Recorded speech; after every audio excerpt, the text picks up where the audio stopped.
प्रतिमेन्द्रस्य स्खलपादगतिर्मुहुः स्वकृपादृष्टिदानेन सन्तशन्तवलम्बनम्।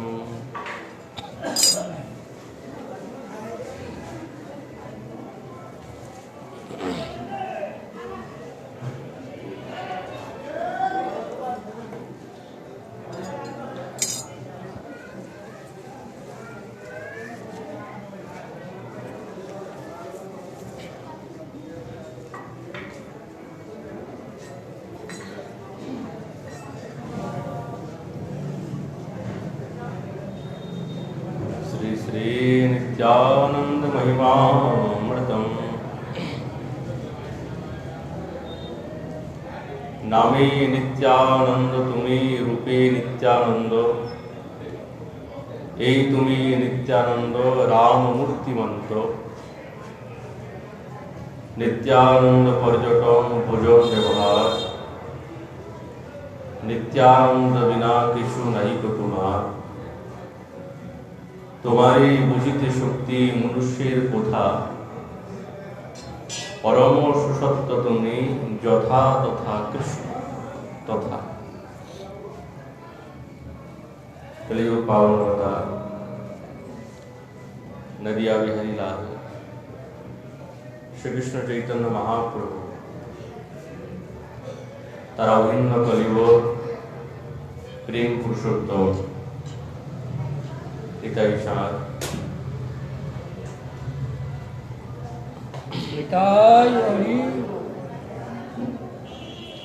श्री निताई साधेर महिमा वर्णन प्रसंगे साक्षात শ্রীকৃষ্ণ চৈতন্য মহাপ্রভু তিনি সহজনে নিতাই চাঁদের দিব্য স্তুতি করছেন। বাস্তবিক যেরকম তোমার নাম নিত্যানন্দ, সেরকমই তুমি সাক্ষাৎ রূপেও নিত্যানন্দ এবং সেই রকমই তুমি সাক্ষাৎ এই ব্রজের বলরাম শ্রীরামই নিত্যানন্দ স্বরূপ। তোমার পর্যটন গমন ব্যবহার ভোজন সবই নিত্যানন্দ, বিচিত্র রূপে ভোজন করে। নিত্য আনন্দ ছাড়া তিনি আর কিছুই জানেন না, যেহেতু তিনিও সেই দিব্য নিত্য আনন্দে মগ্ন থাকেন। এই চরাচর জগৎকে সেই দিব্য নিত্য আনন্দের মধ্যে ডুবিয়ে দিতে চান। গৌর প্রেম সাক্ষাৎ প্রেম ভক্তি রসে জগৎকে ডুবানোর সম্পূর্ণ দায়িত্ব নিতাই চাঁদ নিয়েছেন। এই সমতা তো আর কারো না। ওই জন্য মহাপ্রভু স্তুতি বলছেন, নিত্যানন্দ বিনা কিছু নাই গো তোমার। নিত্যানন্দকে যদি জানতে হয় তাহলে নিত্যানন্দের দ্বারাই তাকে জানা যেতে পারে। অন্য কোনো বস্তু বা অন্য কোনো স্থিতি এবং স্বরূপের দ্বারাই সেই তত্ত্বকে জানা যায় না।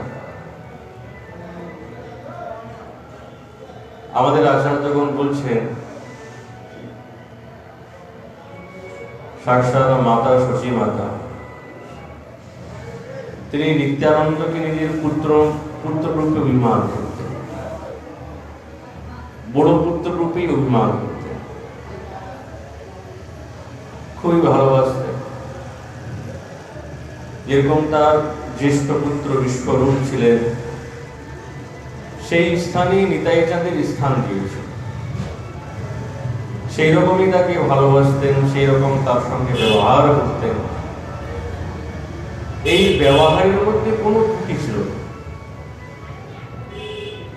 কখনো কখনো নিত্যানন্দ প্রভু দিগম্বর হয়ে আঙিনাতে ঘুরে বেড়াতেন।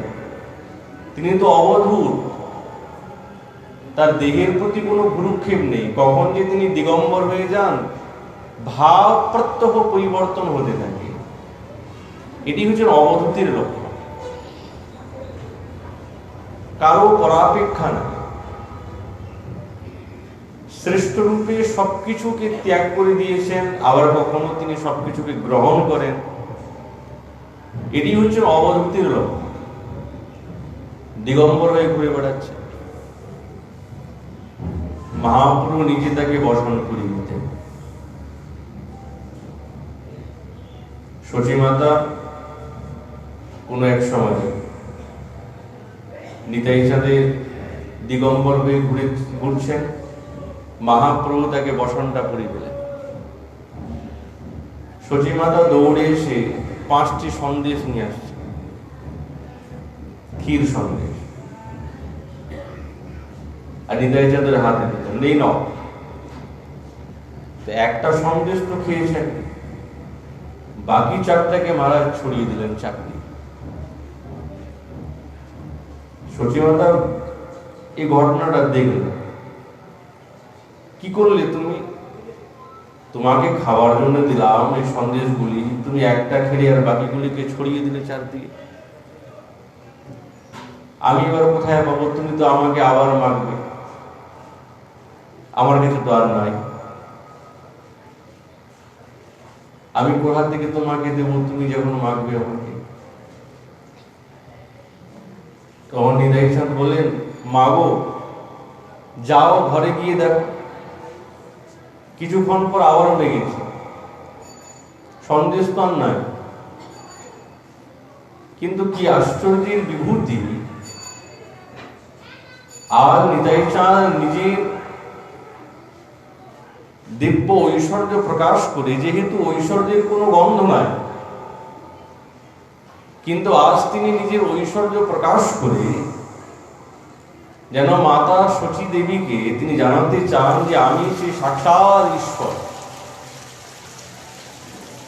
আর যখন শচী মাতা ঘরে গিয়ে দেখলেন, কি আশ্চর্যের ঘটনা! যেই সন্দেশগুলো ছড়িয়ে দিয়েছিল ঠিক সেই রকম সন্দেশ আবার সেই কৌটোরাতে রাখা আছে। বড় বিস্মিত হয়ে গেলেন। যা, একটাও সন্দেশ ছিল না, যা ছিল 5টি সন্দেশ আমি সেই নিতাইকে দিলাম, সেও 1টি সন্দেশ খেয়ে 4টিকে ছড়িয়ে দিল চারিদিকে। কিন্তু ঘরে এসে দেখলাম সেই ঠিক সেই রকম সন্দেশ পূরণ হয়ে আছে। খুব বিস্ময় হতে।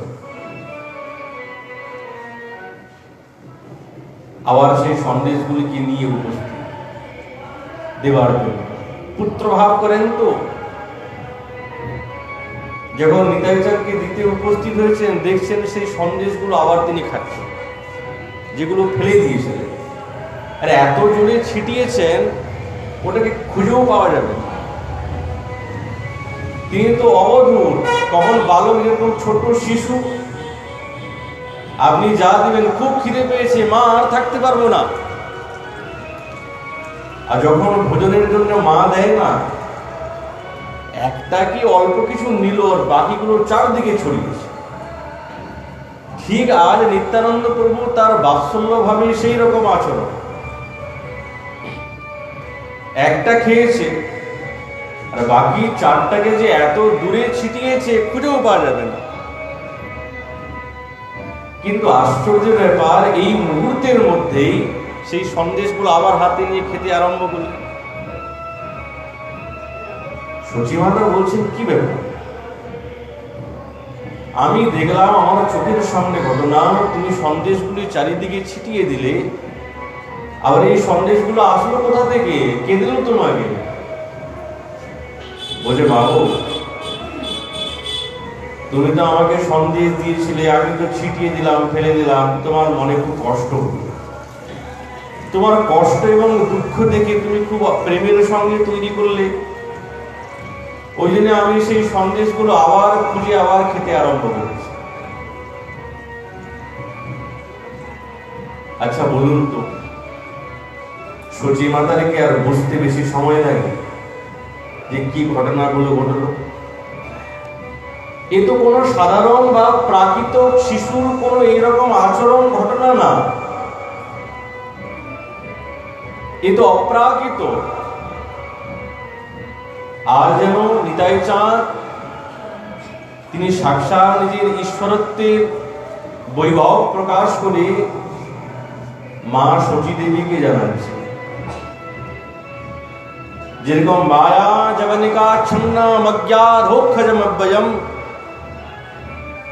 যেরকম সাক্ষাৎ ভগবান এই জগতে নানা লীলা করে, কিন্তু আমরা দেখতে পাই না। আমরা সেই মায়ার জাল আমাদের সামনে ফেলিয়ে রেখেছে, তো আমরা তাকে প্রাকৃতির মতন মনে করি, কিন্তু বাস্তবিক নটো নাট্য যথো যথা।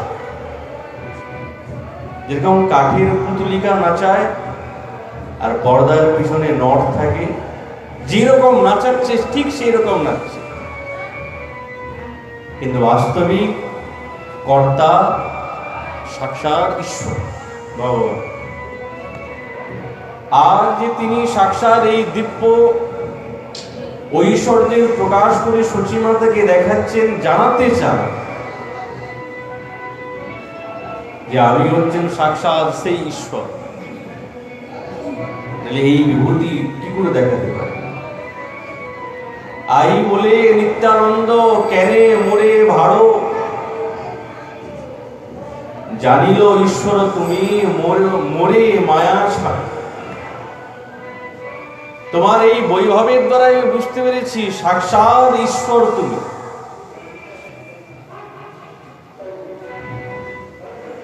এই কথা বলেই সঙ্গে সঙ্গে চরণটা ধরতে যাবেন, নিতাই চাঁদ কি আর থাকে? মা তো দে তো আর ধরতে হবে।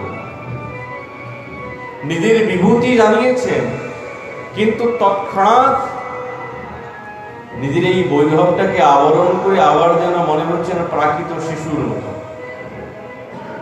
এই তো আমার সন্তানের মতো। নিত্যানন্দ প্রভু সঙ্গে সঙ্গে দৌড়ে পালিয়ে মাতা সচী দেখে আর করতে পারে।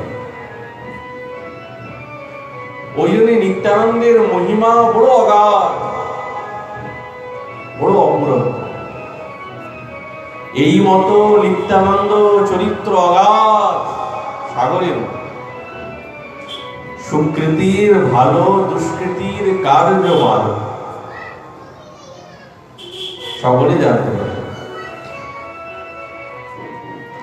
সাক্ষাৎ মহাপ্রভুর স্তুতিতে নিত্যানন্দের দিব্য মহিমা প্রকাশ পায়। মহাপ্রভু নিত্যানন্দের দিব্য স্তুতি করে জগৎকে জানিয়েছেন যে তিনি হচ্ছেন শ্রেষ্ঠ,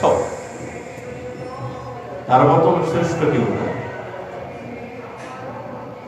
কত নিজের পরিকরগণকে, নিজের ভক্তগণকে জানাচ্ছে। মহাপ্রভু একদিন এমন লীলা করছেন, নিত্যানন্দ প্রভুর স্তুতি করতে করতে আজ তিনি করলেন কি, নিতাই চাঁদের কৌপিন নিয়ে অনেক ভাগে ছিন্ন ছিন্ন করে নিজের নিজের মস্তকে ধারণ করলেন। সমস্ত পার্শ্বদগণকে বলছেন তোমরা সকলে নও। আচ্ছা, নিত্যানন্দ প্রভুর কৌপিন আসলো কোথা থেকে? তিনি কি সন্ন্যাস ছিলেন? সন্ন্যাসীর কৌপিন থাকে। আমাদের আচার্যগণ বলছেন ওই জন্যই তো তার নাম নিত্যানন্দ এবং তিনি অবধূত। ওনার লীলা সাধারণ বুদ্ধির দ্বারা কিছুতেই জানা যায়। আজ মহাপ্রভু তার সেই কৌপিন নিয়ে ছিন্ন ছিন্ন খণ্ড খণ্ড করে নিজে নিজের মস্তকে বেঁধেছেন, শিরোপা করেছেন।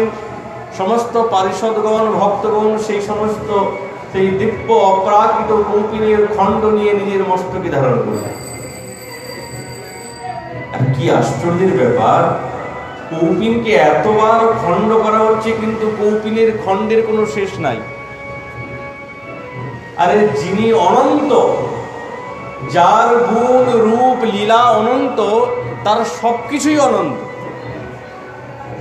একটা কৌপিনের খণ্ড কতটুকু? মহাপ্রভু নিজে আছেন, মহাপ্রভুর সঙ্গে কত পার্ষদগণ আছেন, তারা যদি খণ্ড খণ্ড করে ছিঁড়ে তো কয়টা ভাগ হবে? কিন্তু আমাদের বৃন্দাবন দাস ঠাকুর ব্যাসাবতার ছিল, তিনি বলছেন সকলে সেই কৌপিনের খণ্ড নিজের মস্তকে শিরোপা ধারণ করলেন। এই জন্য ধারণ করলেন, যেহেতু তিনি অনন্ত, তার গুণ অনন্ত, তার বস্তু অনন্ত, শেষ না। ওই জন্য যে যত নিচ্ছে মনে হচ্ছে কপিন অত বেশি বেড়ে যাচ্ছে, কেউ যাতে বাকি না থাকে। প্রভু বলে, এ বস্ত্র বান্ধব সবে শিরে, অন্যের কি দায় ইহা বাঞ্ছে যোগেশ্বরে। সাক্ষাৎ যোগেশ্বরগণ এই বস্তুর কামনা করে, নিত্যানন্দ প্রসাদে সে হয় বিষ্ণু ভক্তি, জানিব কৃষ্ণের নিত্যানন্দ পূর্ণ শক্তি। মহাপ্রভুর মুখ উক্তি শব্দ নেই, কতটা তত্ত্ব নিতাই জানে। জানিব কৃষ্ণের নিত্যানন্দ পূর্ণ শক্তি। কৃষ্ণের দ্বিতীয় নিত্যানন্দ বই নাই, সঙ্গী সখা শয়ন ভূষণ বন্ধু ভাই। বেদের অগম্য সেই নিত্যানন্দের দিব্য চরিত্র, বেদের অগম্য, সর্বজীব জনক রক্ষক সর্ব সকলের মিত্র। ইহান ব্যবহার কর্ম কৃষ্ণ রসময়। নিত্যানন্দের যা কিছু ব্যবহার লীলা সবকিছু কিন্তু কৃষ্ণ রসময়। ইহানে সেবিলে কৃষ্ণে প্রেম ভক্তি। নিত্যানন্দ হৃদয়চাঁদকে যে সেবা করবে, যে মানবে, তার মহারাজ কৃষ্ণ ভক্তি নিশ্চিত।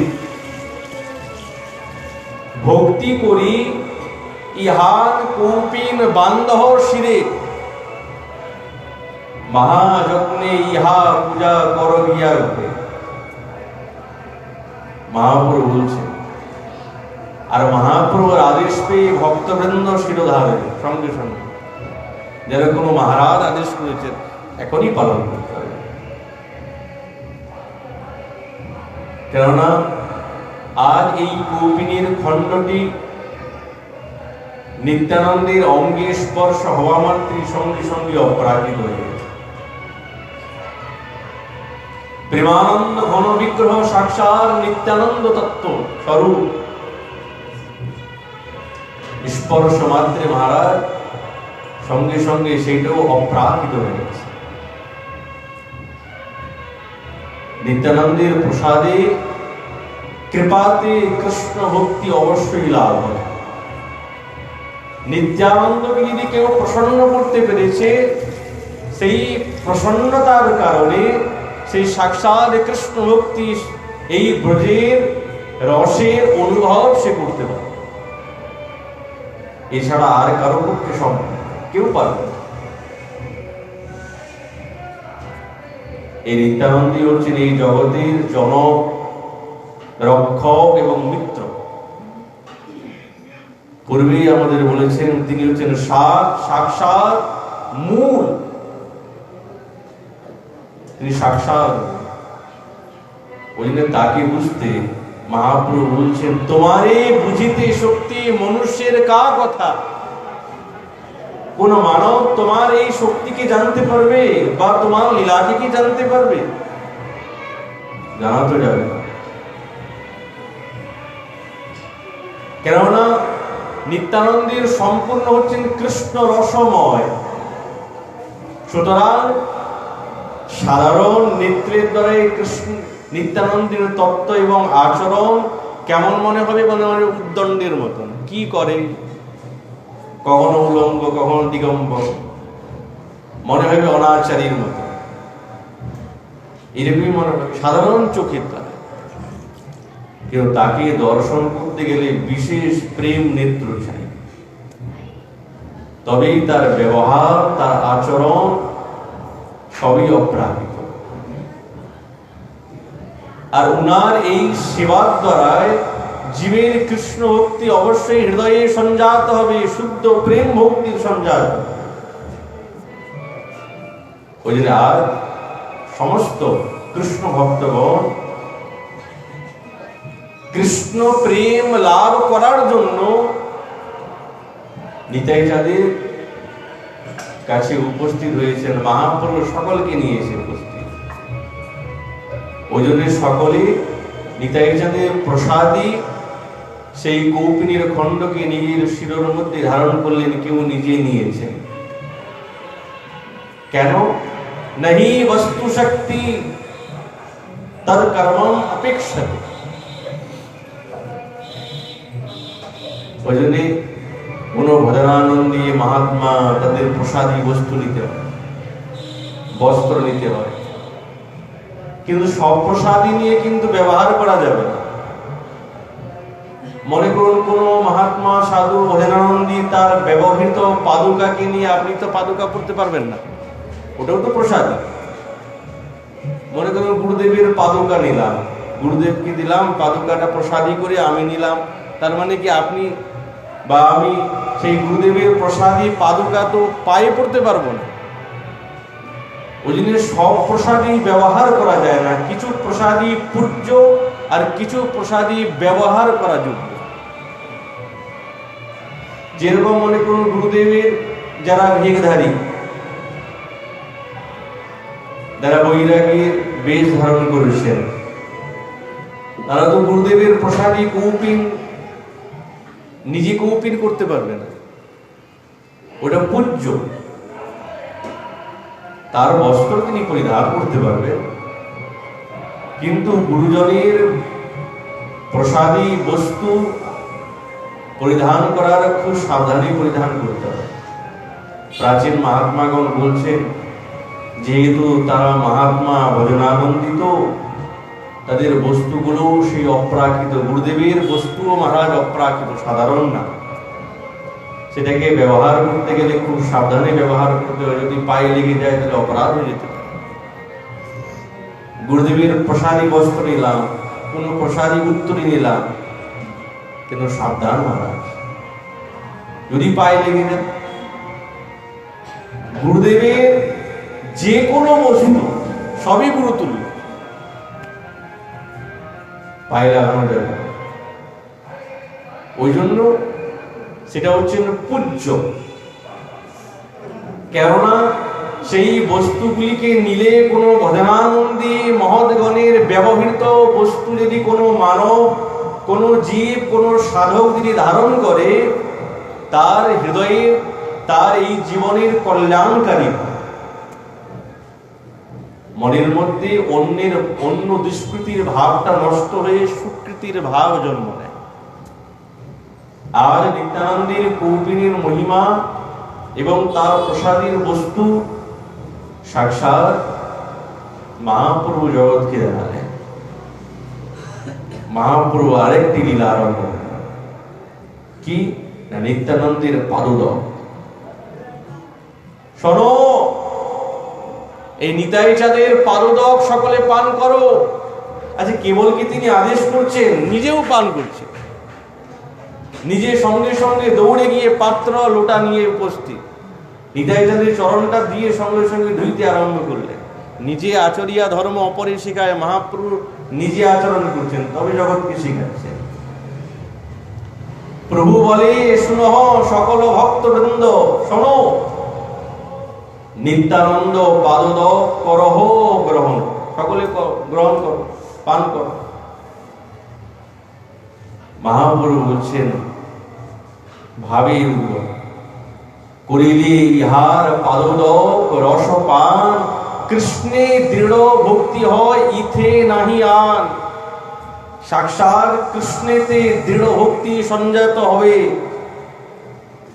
আজ্ঞা পাই সবে নিত্যানন্দের চরণ, পাখালিয়া পাদোদক করে গ্রহণ। কেউ 5 বার নিচ্ছেন, কেউ 10 বার নিচ্ছে, স্বাদ মিটছে না, বাহ খুব মিষ্টি লাগছে তো। কেউ বলছে খুব রসময় মহারাজ, অমৃতময়, কি দিব্যর। এই অমৃত পান করে তৃপ্তি মিলছে না, কেবল কি রস, রস পান করে মহারাজ মত্ত হয়ে গেছে। যেরকম সুরা পান করে জীব মত্ত হয়ে যায়, নিজের দেহের অস্তিত্ব থাকে না, আর নিত্যানন্দের দিব্য সেই প্রেমোন্মাদক রূপক সেই দিব্য চরণামৃত রস পান করে সকলে মত্ত হয়ে গেছে, দেহাস স্মৃতি নাই। মন্ত্র প্রায় হরি বলি করে আহ্বান, কেহ বলে আজি ধন্য হইল জীবন, কেহ বলে আজি সব খণ্ডিল আমার বন্ধন। সকলে উন্মান হয়ে গেছে। নিতাই চাঁদের কি মহিমা!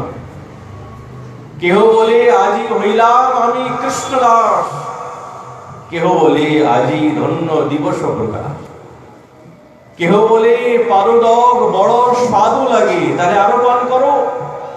যেন মহাপ্রভু নিজে চরণ ধুইয়ে সকলকে পান করো, করো, আসো পান করো, হরিদাস পান করো, সকলকে পান করেছে। কিসে নিত্যানন্দ পারদেবীর প্রভাব, পান মাত্র সবে হইলা চঞ্চল স্বভাব। এখন উন্মত্ত হয়ে গেছে, অস্থির হয়ে গেছে, হুঙ্কার করতে আরম্ভ করছে। এই হুঙ্কারটা প্রেমের গর্জনা। উঠিল সেই পরমানন্দ কৃষ্ণ সংকীর্তন, বিহ্বল হইয়া নৃত্য করি ভক্ত। আর সকলেই মনে করছেন বাস্তবে আর আমরা এই কৃষ্ণদাস হয়ে গেলাম এই পাদলোক পান করে। সকলেই নৃত্য করতে, সমস্ত ভক্তবৃন্দ এই পাদোদক পান করে নৃত্য করতে আরম্ভ করলেন। আর সঙ্গে মহাপ্রভু অস্থির হয়ে তিনিও নৃত্য করতে আরম্ভ করলেন। এমন লম্ফ ঝম্প দিচ্ছেন, কে কার গায়ে পড়ে কোনো ঠিক নাই। মত্ত হয়ে গেছে, সব মত্ত হয়ে গেছে। নিতাই চাঁদ দেখছে বাবাই বা সকলে এইরকম প্রেমে উন্মাদ হয়ে নৃত্য করছে, আমি বসে থাকবো কি করে? নিতাই চাঁদ এক লাফ দিয়ে মহারাজ এসে উপস্থিত, তিনিও নৃত্য করতে আরম্ভ করলেন। দুই প্রভুকে ঘিরে সমস্ত ভক্তবৃন্দ নৃত্য করছেন। নিতাই গৌরাঙ্গ দুজনে কোলাকুলি করে নৃত্য করছেন, উদ্দণ্ডে নৃত্য।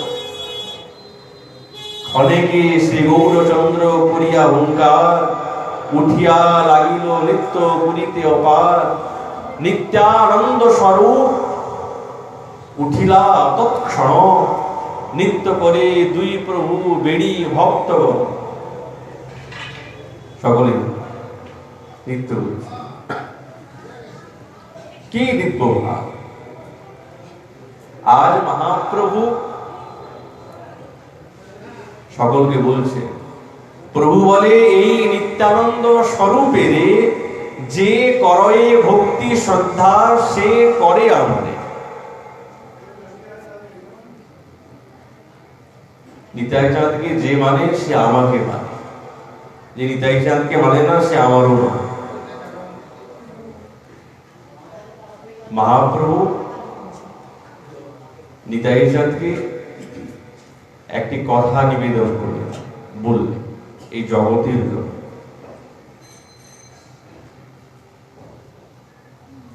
প্রভু কহে নিত্যানন্দ, সব জীব হইল অন্ধ, কেহ তো না লয় হরি না।